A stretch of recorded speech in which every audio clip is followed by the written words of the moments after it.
আদর্শ সন্তান গঠনে বাবা মায়ের মধ্যে এই 20টি পরিবর্তন অবশ্যই বাঞ্ছনীয়। তাই বাবা মায়েরা আমার এই ভিডিওটি স্কিপ না করে একটু ধৈর্য ধরে পুরোটা দেখুন ও ভিডিওটি ভালো লাগলে অন্যদের মাঝেও এটা ছড়িয়ে দিন। 1. সন্তানের সামনে কখনো মিথ্যে বলবেন না। 2. সন্তানের সামনে পরনিন্দা পরচর্চা করবেন না। 3. নেশা ভান করা থেকে বিরত থাকুন। 4. নিজের চরিত্র ঠিক রাখুন।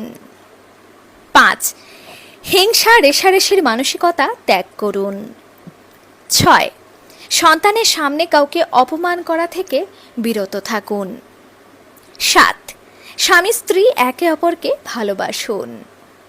8. আদর্শ বাবা মা হওয়ার আগে আদর্শ স্বামী স্ত্রী হওয়া খুব দরকার। তাই স্বামী স্ত্রী একে অপরকে অবহেলা করবেন না, একে অপরকে সম্মান করুন। 9. সন্তানের অন্যায় আবদারকে প্রশ্রয় দেবেন না। 10. সন্তানকে টাকা পয়সার দাম দিতে শেখান। 11. খাবার দাবার বা যে কোনো জিনিসপত্রের অপচয় করবেন না। 12. পরিবারের মাঝে ভেদাভেদের মানসিকতা রাখবেন না। 13.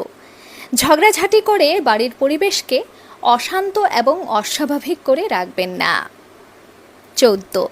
ভুল করলে ক্ষমা চাওয়ার মানসিকতা রাখুন। 15. অনুমতি ছাড়া কারোর ব্যক্তিগত কক্ষ, ব্যক্তিগত জিনিস ব্যবহার করা থেকে বিরত থাকুন। 16. স্বার্থপরতার মানসিকতা থাকলে আজই সেটা ত্যাগ করুন। 17. যে বা যারা আপনার সন্তানকে কুশিক্ষা দেওয়ার চেষ্টা করে তাদের থেকে নিজের সন্তানকে দূরে রাখুন। 18. সমাজসেবামূলক কাজ, বিশেষত গরিব ও অসহায় লোকের সেবা করুন, আর এ সমস্ত কাজে নিজের সন্তানকেও পাশে রাখুন। 19. রাগের মাথায় ভুলভাল ভাষা প্রয়োগ করা থেকে বিরত থাকুন। 20.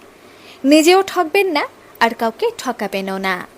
দরকার হলে অভাবে থাকুন, তাও স্বভাব নষ্ট করবেন না। আপনার সন্তান আপনাদের দেখেই কিন্তু সব শিখবে। তাই সন্তানকে ভালো তৈরি করতে আগে নিজের ভালো হওয়া খুব দরকার। এই 20টি পয়েন্টের মধ্যে কোন পয়েন্টটি আপনার সবচাইতে বেশি ভালো লেগেছে অবশ্যই আমাদের লিখে জানাবেন। সবাই খুব ভালো থাকবেন, সুস্থ থাকবেন। ধন্যবাদ। এমন আরও মোটিভেশনাল ও ইনফরমেটিভ কন্টেন্ট পেতে অন্তহীন মোটিভেশন ফেসবুক পেজকে ফলো করে পাশে